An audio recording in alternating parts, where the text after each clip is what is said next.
This is the Stay Healthy Experience, hosted by Robert Ferguson, Barbara, Kris, and our good friend who's not here today, Mr. Daniel Baldwin. Yep. He's filming a movie.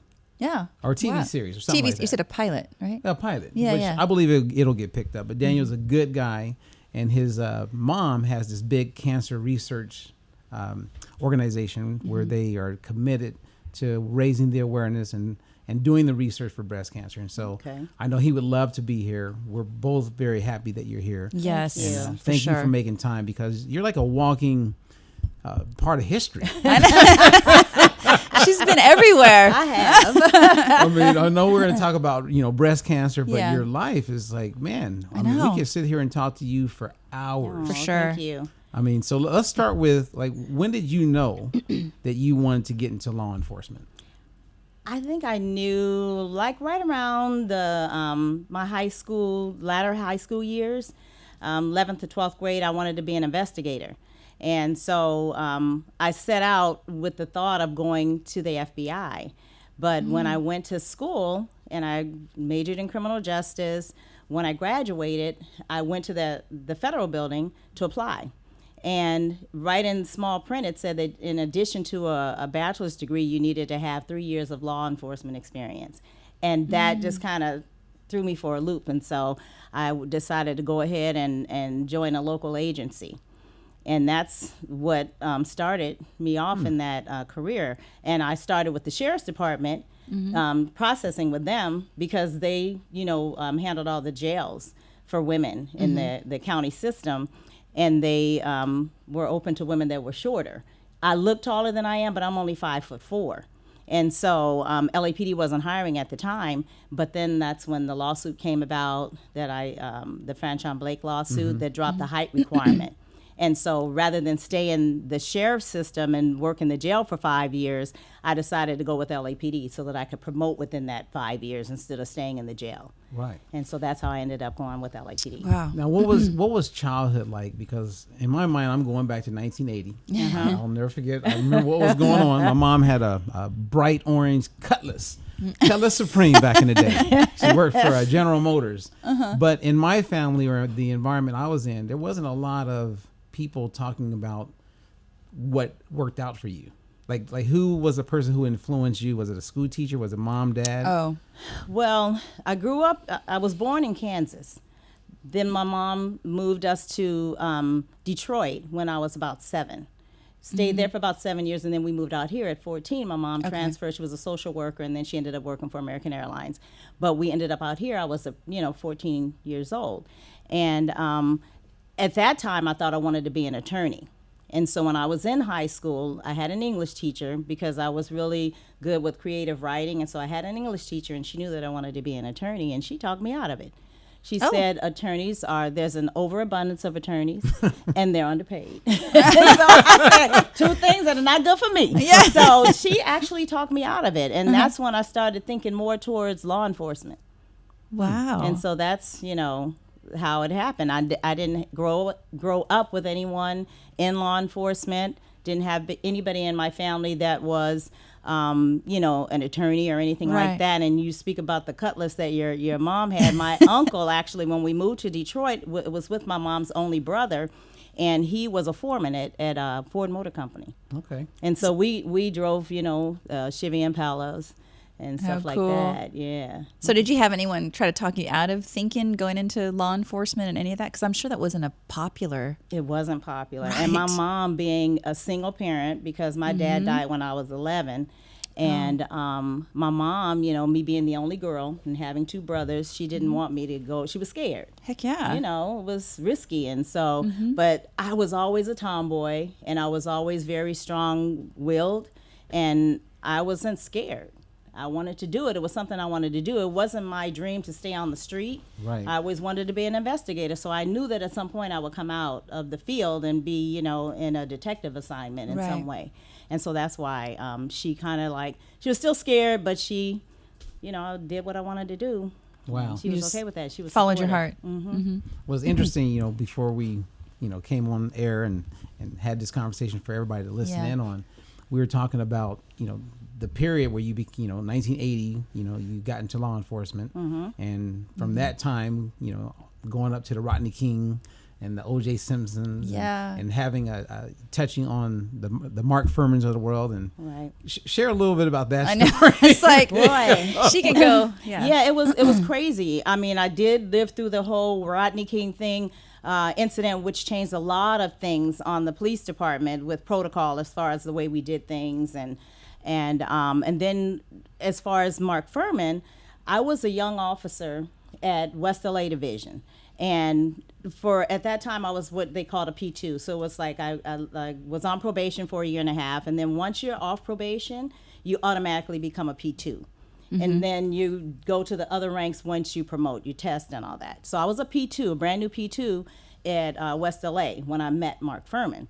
And he was one of my peers. We were both P2s. We were on a mid-watch working from 6 in the evening to 3 in the morning. And we would go and do the foot beats in the village at UCLA around the Westwood Village. And I had no idea that this guy was so hateful towards women at that time.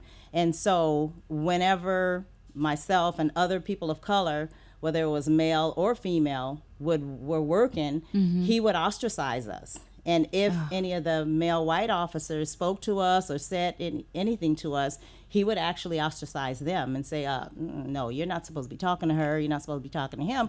I thought it was a joke at first.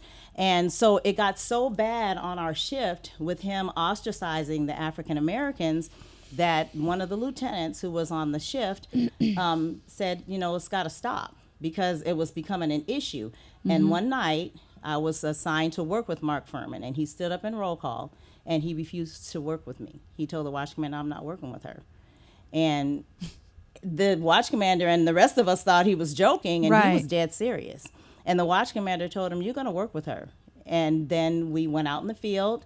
It was horrible.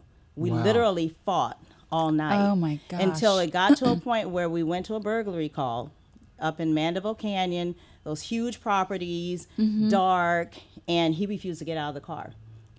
So I had to approach the house by myself.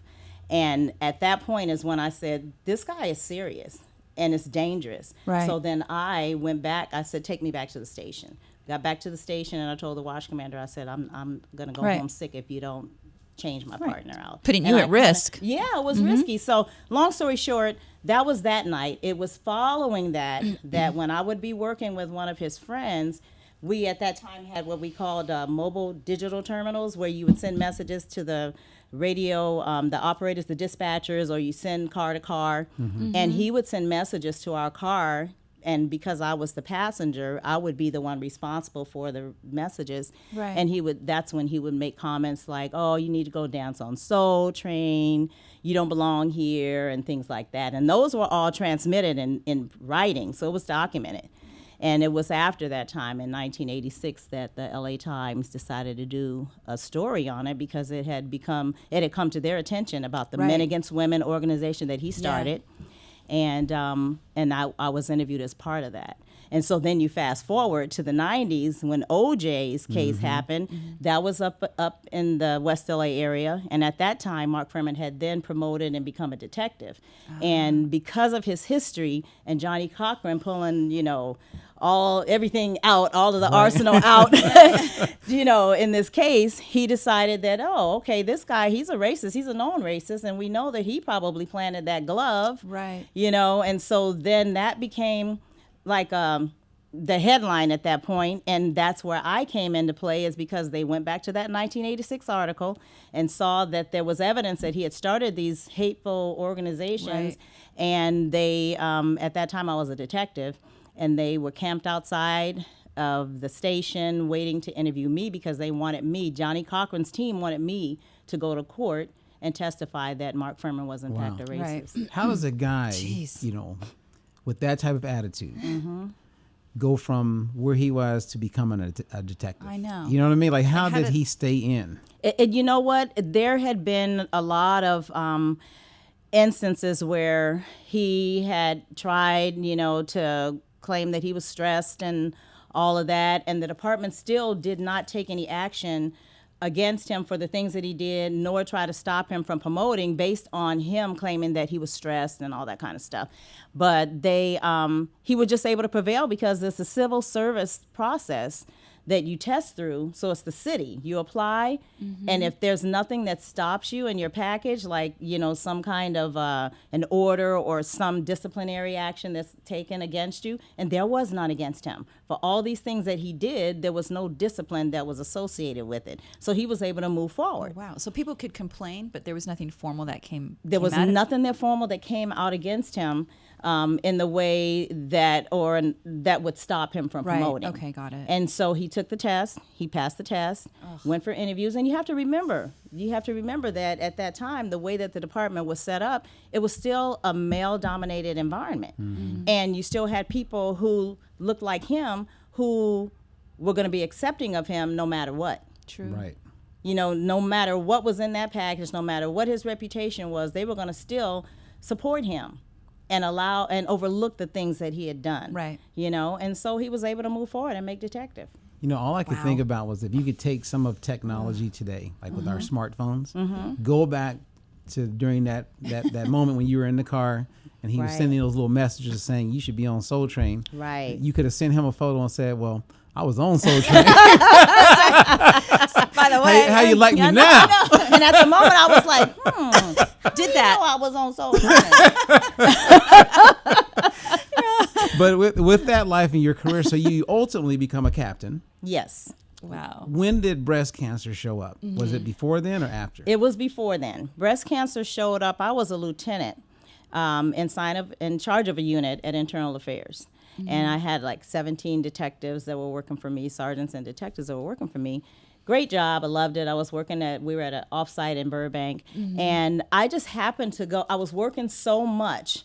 And that's why I bring up that assignment, because I was working so much. I was working around the clock, because I'd leave extra early to avoid the traffic and get to work. And then I'd be there for hours. And on the other end, I'd stay late to avoid the traffic. Right. So I'm literally going in at 5 a.m. and leaving there at 7 p.m. And that's not even including the call outs, because whenever an officer was involved in something that was major, if it was of a criminal nature, then we would get called out. And so I was tired. And that was in 2005, between 2005, 2006. And it was at the time that every year, from the time I was 26, I had mammograms. I had never missed an appointment, and my doctor started me early because of my strong family history. Right. So 2005 came, for whatever reason, I missed my appointment. So 2006, now you fast forward to May of 2006, I go to my appointment, I call, and I say, I can't, I'm going to Atlanta. Me and the family were going to Atlanta. I said, I need to change my appointment. Well, they didn't have anything else available until September. I knew it was a long time, and I was kind of leery, but I forgot that I didn't have the mammogram in 2005. Oh, okay. But it was a blessing in disguise, and I'll tell you why in a minute. So I go, I postpone it. September comes, I go in for my appointment, and when I'm there, I notice that how I don't know if you've ever had a mammogram, you look kind of young. Oh, you're so sweet. I have. I've had many. Yeah, so you know how they make it where you don't get dressed until they look at your film, and then they come back and tell you, okay, you're good, go ahead and get dressed and go on about your merry way. Right. Well, this particular time, the lady kept stalling. She kept coming in the room, and then she'd leave. She'd come in the room, and then she came in and started asking me a bunch of questions. She said, where did you have your last mammogram? And I'm telling her, I had it here. I always have them here. Or if I didn't have it here, I know I went one time to Reseda or whatever. So we were going back and forth like that. And so it just was unsettling for me. But she said, okay, you can go ahead and get dressed. And it still kind of stuck with me, like, something don't seem right. So I go home the next day. I get I get home that evening, and I have a message from my doctor. Hey, Ms. Morris, I need you to call me, first thing, as soon as you can. Don't worry, it's nothing to worry about. And I look at PJ, and I'm like, okay, that don't sound right. He's talking about call me, at your earliest convenience. And I had just had the mammogram, so I can't wait to call him the next morning. Right. By then it was too late. They were already closed. I get to my office that morning. I was literally there 5 minutes. It was like 10 after 5. And the phone rings, and it's him, the doctor.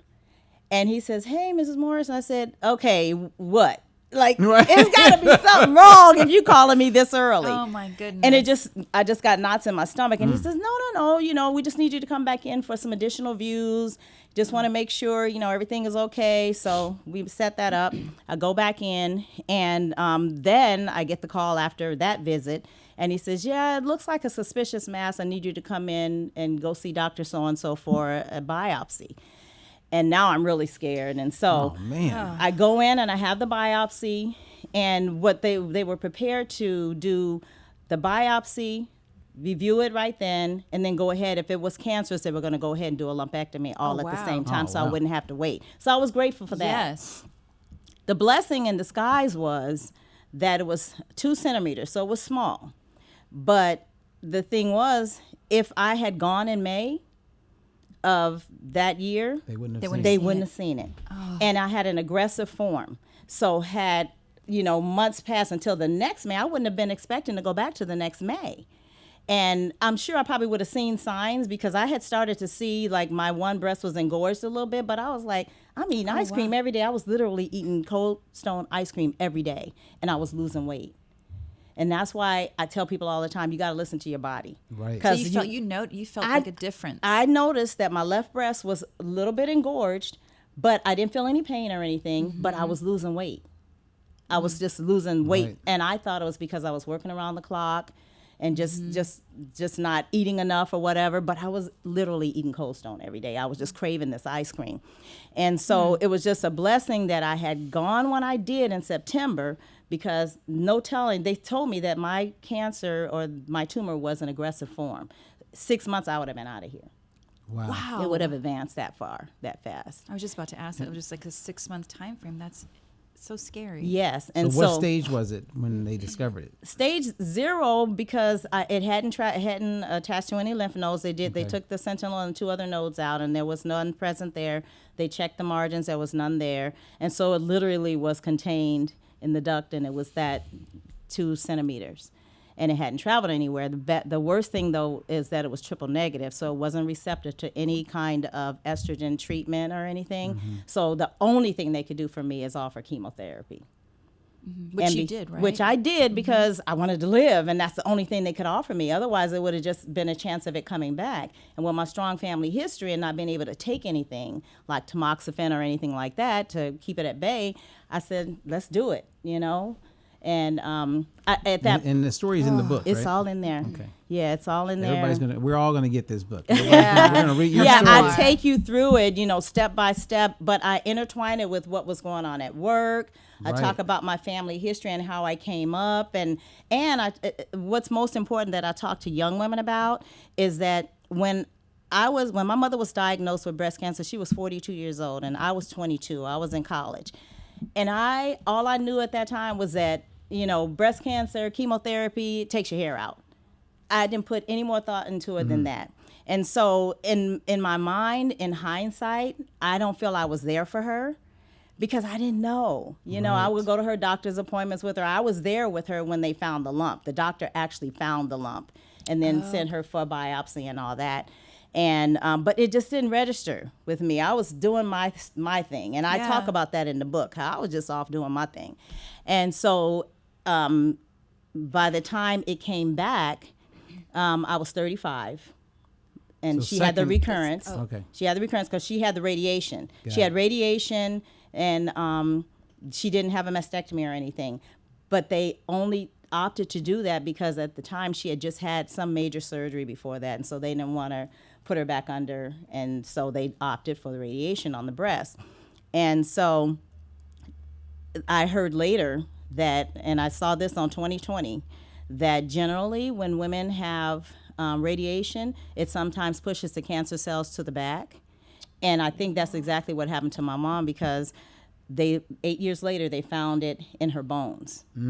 And so that's when she really started her battle and spiraled downwards. For 2 years, she kept getting the fluid buildup on her lungs and so on and so forth. But by that time, I was 35. I had 2 children. I was married. I had been on my job for about 12 years.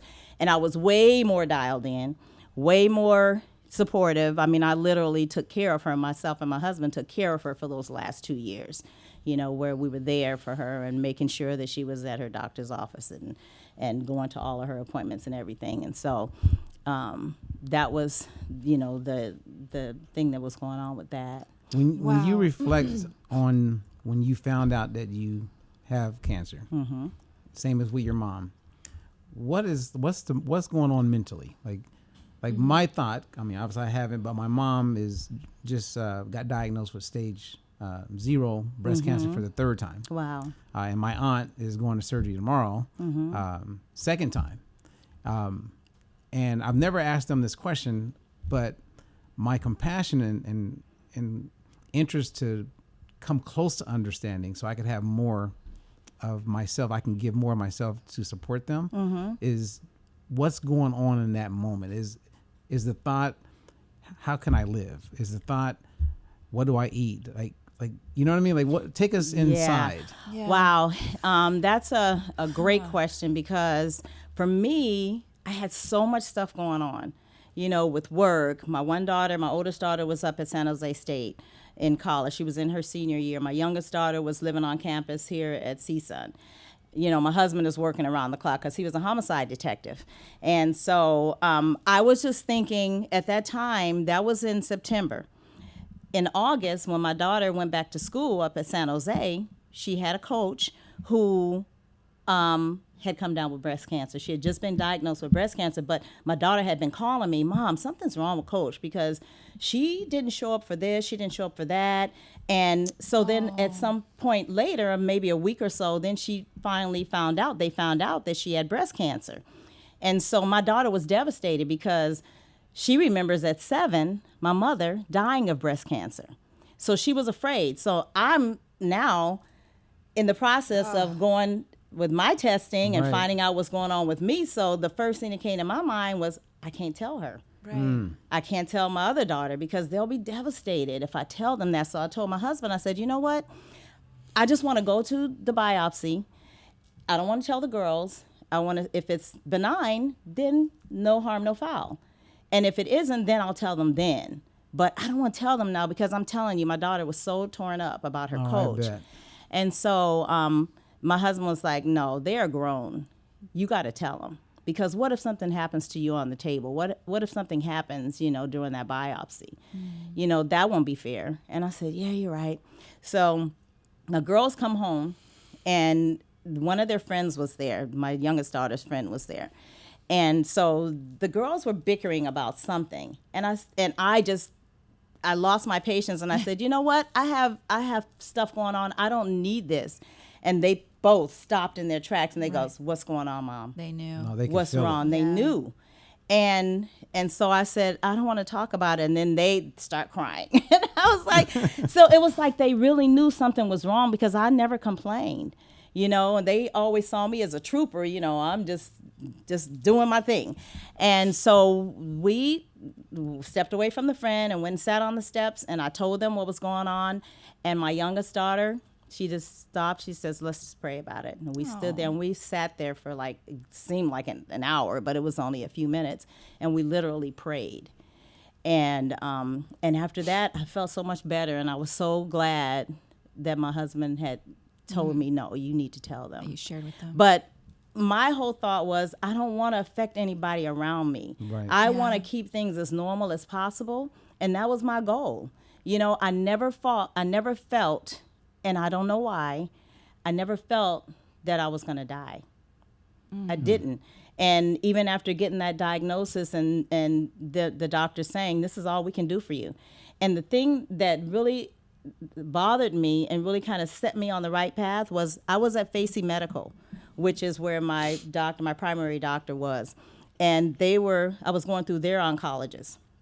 I'd met with this oncologist for the first time, and I sat there across the table from this man, and he was so cold and so callous. He was putting information in the computer about me and things I was telling him and about my family history, and he literally just said, you're going to die because you got a 67% chance that your cancer is going to come back within 5 years. Jeez. Oh, my God. And when he said that, that's the only time I cried. And that was the one time I had told my husband, no, you don't have to go to this appointment with me. I'm just going to go meet with the doctor. He's going to tell me what, when we start chemo, blah, blah, blah. And that was literally the only time that I cried. I sat there and cried because I couldn't believe this man was basically telling me I was going to die. I walked out of there and I said, I'm not going to die. And I went to my doctor and I told my doctor, I said, I will not go down there for treatment. I want to go somewhere else for a second opinion. Yes, I believe I have cancer, but I want treatment options, and I don't want to go here. Good for you. And so he allowed me to go to City of Hope. What I didn't realize at the time was that I could sue the city because for law enforcement, for peace officers and firefighters, cancer is a presumptive illness because they never know. You never know you don't know the origin of any cancer. Right. So they can't say that you didn't get it from work. Right. And because we have so many bloodborne and airborne pathogens that we encounter on a regular basis that the average person doesn't, that's just like a perfect foundation for us to win. And so I had been at a women's conference and I'd heard this CHP officer get up and talk about how she sued the state because she has 5 daughters and she wanted to protect her daughters, and she sued the state and she won. And I said, So I got an attorney and I filed a claim against the city of LA for my breast cancer, and I won. And so they covered all of my costs and everything at City of Hope. Wow. Yeah, they considered it a work comp injury.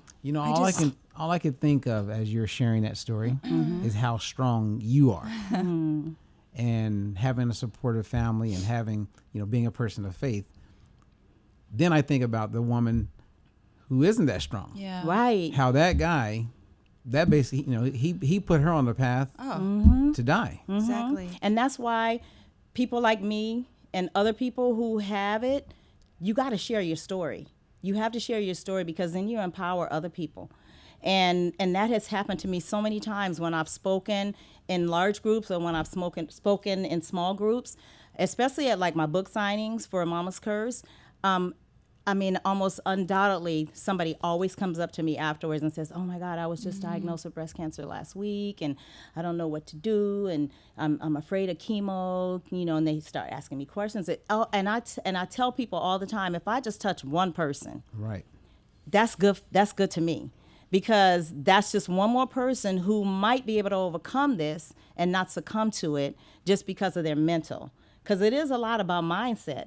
You know? That's what, when you're sharing your story, I'm so, I guess, just impressed with that. The mindset and going through that. I know with me, and just getting my normal annual mammogram, and I think it's a part of just getting older and getting, you just worry about mortality more, I guess. And it's interesting, even though it's good for you to do, there's a fear to go and do that because you're almost like, I don't want to know if there's something wrong. It's so scary. And so I think of how you held yourself. You were so strong. But did you feel like you were strong? Like, was it just... I was determined. I was more determined, I think, and the strength just came from how I grew up with my mom being the role model for me, because all the time that she was going through her bout with breast cancer, the first time and then the recurrence, she kept claiming her healing. She says, I'm just claiming my healing. And at that time, by the time she had the recurrence, she had become a minister at Methodist Church in LA. Oh, nice. And so she just really was strong in her faith, and just, that helped me, because one thing I knew for sure that was in my soul was that I was going to come down with breast cancer. I just knew it. I just knew. So when it happened, I was not devastated. Wow. I wasn't devastated. Of course, I was sad. I didn't want to go through everything I had to go through, but I said, you know what? I'm not going to lay down and die. I have to fight, and I have to keep things as normal as possible for all the people around me, because I didn't want to be woe is me. I've never been that type. I've never been the glasses half empty. Right. I've always been the glasses half full kind of person. Yeah. And all the fights and battles that I went through on the police department, growing up, with a single parent, and then, when I was on the police department, my brothers decided to go the opposite way of the law. So that was a struggle for me. I'll talk about that and how, on the police force, here I am taking my mom, who's dying of cancer, to Chino state prison to visit my brother. That's crazy. And that was against my principles. Right. That was totally against my principles, you know? And so all of that played a huge part in my strength and just having to push forward. That's crazy. So how did you come up with this title? Because originally the title was going to be Mama's Curse Was a Blessing, but I just left it at Mama's Curse, and I incorporated in the story the blessing. But I came up with that because it's almost like when you have a strong family history, it's almost like a curse. And so I looked at it like, okay, this is Mama's curse. But it didn't only apply to the breast cancer. I looked at generational curses that affected my family. And that had to do with the alcoholism, which my one brother is, the drug addiction, which my other brother is, the domestic violence that my mother endured that we saw growing up. And so all of those are generational curses. Then when you talk about the police department, you talk about the racism and sexism on the police department. All of those things is what made me say Mama's Curse, because it implied that it was attached to the breast cancer, but then I had to expand that when I brought in the thoughts of my other family members and all the other generational curses. Wow. So I have to ask, with all that going on, so your police department, then you're dealing with breast cancer, and then the stress of, not wanting to impact your girls and your family so much. How did you personally deal with the stress of that? I would just feel like that is so overwhelming. How did you just cope? I think it's mind over matter. I'm telling you, I have, because I'm one of these people, I can't sit still. I'm either decorating or I'm moving stuff around. I'm a very creative, artistic kind of person. And so I really think that just staying focused on other things, it helped me. So you have other outlets, like creative outlets, or because we were in the theater. We didn't start filming and doing like the creative, the stuff for my daughter until about it was 2005. We had started already. We were already into the arts with the her filming her first movie. She was 17 years old and she wrote this movie, and we were filming it. And the school she was in a high school in the Valley, and they had a film academy. And one of the teachers there, her final project was going to be to write this movie. And so she calls me one day and she goes, "Mom," she goes, I read this article about this boy in Texas who killed his girlfriend. And so that whole domestic violence thing involving teenagers came up. So we did that. And so that kind of kept my mind focused on other things, because I was there filming with her. I would provide the craft services, and so we were her support system. And so that kind of helped, just staying busy like that. And my girls were always in the arts, dancing or karate, and so I was always the one taking them around, to their different events. And my other daughter played basketball, and my husband coached her during the club ball seasons. And so I was busy all the time. We were either in the gym, with my one daughter playing basketball, or we were at Debbie Allen's Dance Academy with my other daughter dancing. And then the arts, with her involved in theater and film and stuff like that. So. It's funny. I'm sitting here and just, meeting your husband, who comes across with a ton of warmth, and both of you guys are just awesome people. Yeah. Just, Thank you. As soon as they meet you, people meet you, just to give people an idea of the energy that you guys put out. Sure. But at the same time, I was thinking about my dad, who's no longer with us, but my dad was really into guns. And I'll never forget, like, taking my ex-wife to meet him for the first time. And in my mind, I know what I'm going to do. So we get there, and they didn't talk much, he and his wife. But they got excited about guns. I said, "So, Dad, you got a gun on you right now?" He pulls out one out of his front pocket, pulls one out the back pocket, has one in his sock. Wow. And they're always in the apartment. And then she has them, and my wife was like, "Oh, my God." Because, you walk in, and they're just sitting there like this old couple funny. that you don't know what Strapped. you're walking up to. Yeah. And I guess my mind was thinking, I was going, that man who said that to you, I'm sure when you shared that with your husband, did you share it back then? Yeah, I did. And he was mad because he said, "I should have been there with you." Right. And that's the one time I told him, "No, you don't have to go. I'm just going to go and meet him. He's going to tell me when, to start my chemo and this and that." He was upset. He was really upset. But he's still thinking about that guy. Yeah. And I was just like, wow. I mean, I'm telling you, that was the only time I cried. And he was very upset that he hadn't gone with me. Right. See, could you imagine, like, just going anywhere with this couple? Like no, like for instance, if we went because they're gonna pick up if somebody's got like some negative intentions. Right. You know what I mean? I mean, if we go to the mall, I'll stand behind her. I can see walking because they're real kind, they're cool, and we're talking about things. And they go, "No, stop. Yeah. Okay, all right, no, we're good." Pump the brakes. That is too Pump the funny. brakes. Yeah. But it's funny because we've never, and I think that's why our marriage has worked for so long. You know, we've been married 37 years. And we Awesome. met. Congratulations. Yeah, we met on the department. I was already at the station that he came to. And then when we met, within 9 months we were married. And we've been together ever since. But our daughters call us twins because we think exactly alike. We have the same personality, but we're not police people in that we're not gun happy, we're not badge heavy. We're just people who happen to choose that profession. Right. You know what I'm saying? A lot of Right. times when we're out, we don't want people to know we're cops back when we were Right. still working. Right. And most people think I'm a teacher. And they don't know what that. he is. I get that. Yeah, they think I'm a teacher. So they think he's an attorney. You know, Attorney, when I was we're thinking out- professor. Yeah, they think Yeah. he's an attorney. You know, and so they never associate us with the police department, and we don't carry ourselves that Right. way. Like, you you know didn't what let it I'm define saying? you. Exactly. They're the Huffs. What's the Huffschool? The Huxtables. Yeah, Huxtables. They used to call us Yeah, that I too. can see that. Until recently, we don't want to be associated with the Huxtables. Okay, so a little off track. I was just wondering, like, between your husband and yourself, who's the most famous person you either pulled over or had to arrest? Oh, that's a good question. This is a Ooh. very interesting story. Uh-oh. And I didn't pull him over, but remember I told you I danced on Soul Train, right? Oh. So I was a captain at Van Nuys Division. And I get a call one morning. I'm on my way in, and they say, "Okay, we got a homicide up on Mulholland.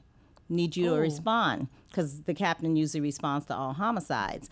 I'm like, okay. So I get up there. It's Don Cornelius. Oh no! Suicide. Wow. How ironic is that? Oh. You know what I'm saying? And so that came to mind when you asked that. I mean, I've had so many instances because at one point I was in charge of the cold case homicide and sex unit up at Robbery Homicide Division. And so I was there when they were doing the Biggie Smalls case and all of those investigations, those high profile investigations. I was there at Robbery Homicide Division. So I'm trying to think off the top of my head what's another Jeez. famous. Oh, that just broke your incident. heart when you got there. And Oh found my out. God, I was Jeez. shocked. Wow. I was like, wow, because I knew his son, and his son Tony was there, and I was blown away. And then I started getting the phone calls. Hey, you're on TMZ. And I said, get out of here. And I was so you know how I understand how they tell stars don't read comments and stuff like that.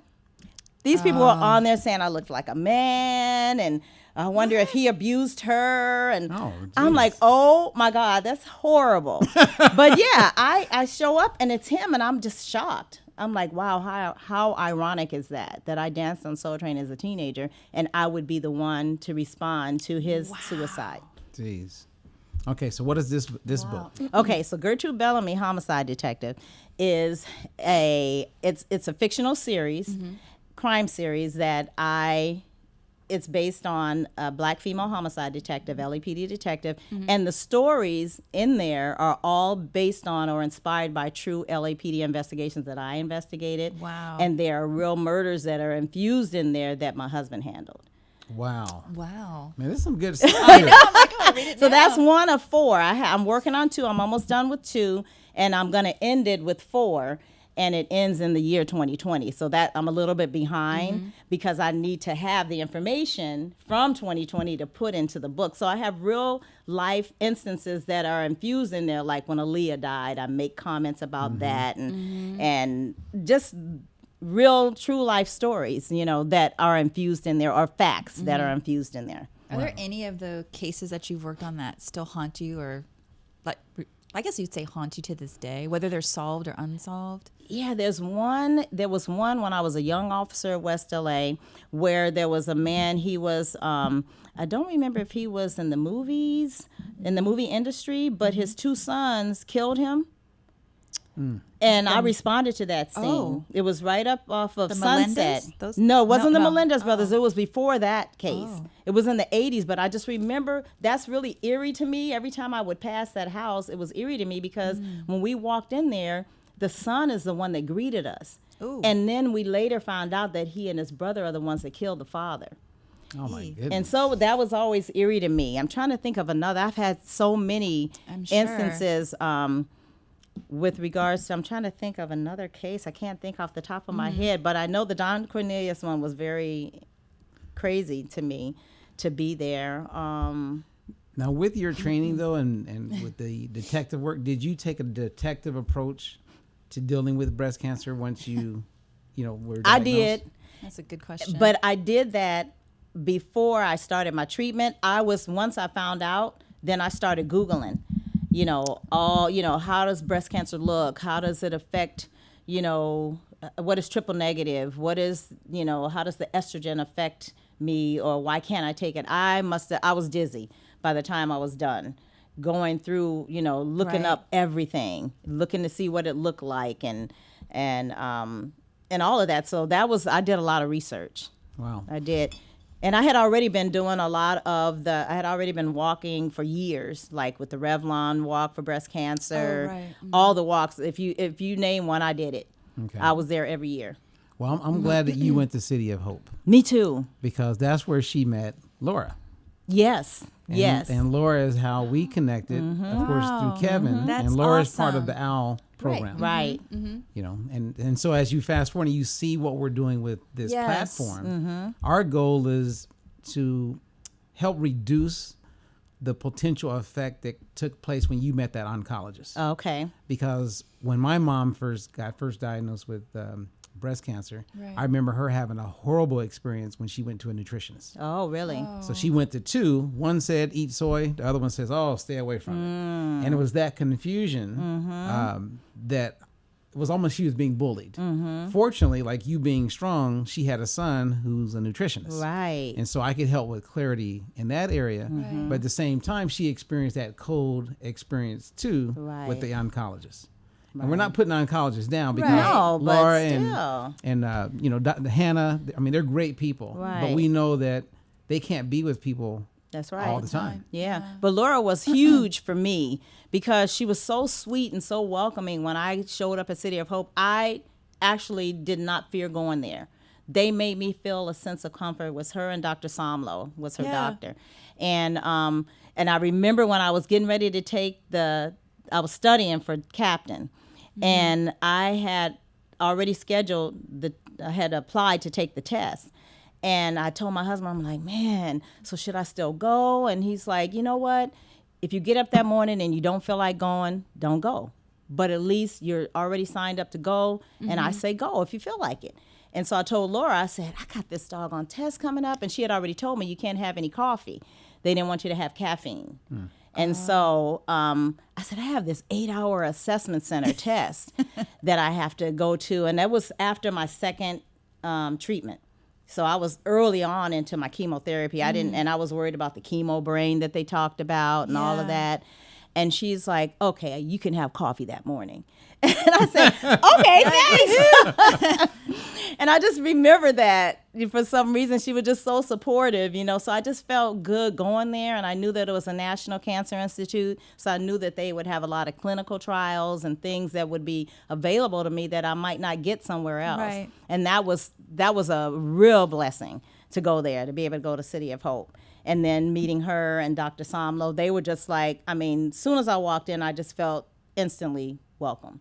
Isn't that amazing? Just the simplest human touch like Man, that makes a huge difference. Man, such a huge difference. Right. And ever since then, she was like a little sister to me because she would, text me and invite me and my husband out to meet her and her boyfriend at the time for dinner and things like that. And then she told me she was moving back to Massachusetts, and we just stayed in touch.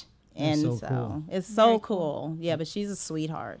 Well, we have about 5 minutes. I mean, they went so fast. It's going way too We fast. didn't even touch on like some of the there- police stuff, and There's just so much. I know. I mean, I have this one question that I thought about this morning as I have these moments where I'm getting better at it, but I like to begin my day with some prayer. Okay. And the question was, how do you look at mortality after going through all you've gone through? Like, how is day-to-day living and thinking for you? For me, and I'll go back to when I was diagnosed with breast cancer. I was 48 years old, and I had always prayed that God would let me live to see my girls old enough to be self-sufficient. And he had done that. And I tell people all the time, when I was diagnosed, if I died from the breast cancer at that time, God had answered my prayers. So I couldn't be upset about that. And then when I would go to City of Hope for my treatments, right where the waiting room was for me to go into chemo, right across the hall was the children's unit. And I would see these babies with masks on, and they're playing. They had no idea what they were being confronted with. And I said, I'm 48 years old. I've lived. Those babies haven't lived. And so as far as my mortality, even today, I've done so much and I've conquered so much that if God took me today, I have no regrets. I have no regrets. So, I mean, a lot of what you're sharing, we were talking about with Pastor Lonnie, because you obviously are connected. Yeah. You know, and I think when you're in that place, which seem like more and more people aren't, that they're just lost. They're just floating. Oh no, I'm clear. I'm clear, and I know that we're all gonna pass that way. Ain't nobody gonna get out alive. That's right. That's one thing that's going to happen to everybody. One thing that's going to happen, we ain't getting out of here alive. So, if he takes me today, if he takes me 10 years from now, I'm good. I thank God for the time that I've had. I've had a blessed life. I've had a great marriage. I have great children. And I've had a great role model in my mom and other women, but primarily my mom. And so I've lived. I'm good. Well, there you go. So Wow. Everybody, all of our fans, supporters, Mama's Curse, get this one now. And by I would say this is a great book for, like, I'm going to get one for my mom, my aunt, my nieces. This is a real, thank you for being you so here. much. Absolutely. Because you guys are like both awesome, and you have good taste in clothes, because she said that, Yeah, it's literally like that. It's the same color, everything. And I think part of the success of your marriage is that your husband, he picked it up early on that yes, ma'am. Not ma'am, but yes, sweetheart. And he's back there cheering for you, right? He's my biggest right there. cheerleader. See, I didn't pick that up when I was married, and unfortunately, and I fought it too. I was like, I'm never. Well, look what happened. That's your sensei right there. So I get a chance to do it again. Trust me, I'm gonna be like, I got it. What do you need, sweetheart? So, Barbara, any last questions you have? I actually just, maybe what are some words of wisdom, whether it's as a mom or as a professional or as a cancer survivor, what would your words of wisdom be? Stay true to yourself. Live in your truth. Always live in your truth. And that's kind of what that book, Gertrude Bellamy, kind of talks about. It's just living in your truth. Don't try to be somebody else. Be you and be the best that you can be. But definitely stay true to yourself, because you can put yourself out for other people and not take care of you. Just make me cry. You gotta stay true to yourself. I think I did an article. I posted an article yesterday, and I was moved to do it, where I talked about putting your mask on first. Oh, yeah. And for whatever reason, I had written that years ago, and I was moved to do it. And since then, I think I've gotten at least a dozen messages of people saying thank you. Yeah. So, like you said, trust what's taking place inside. Listen to that inner voice. You have to.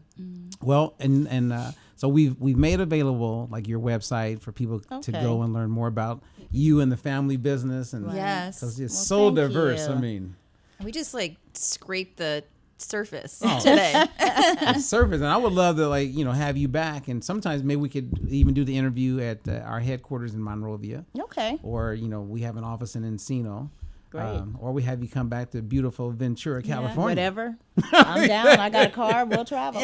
Nice. Well, thank you very much, and we're Thank totally you guys. big supporters, and thank you for helping out with Al. Absolutely. Making your debut on that platform. Right.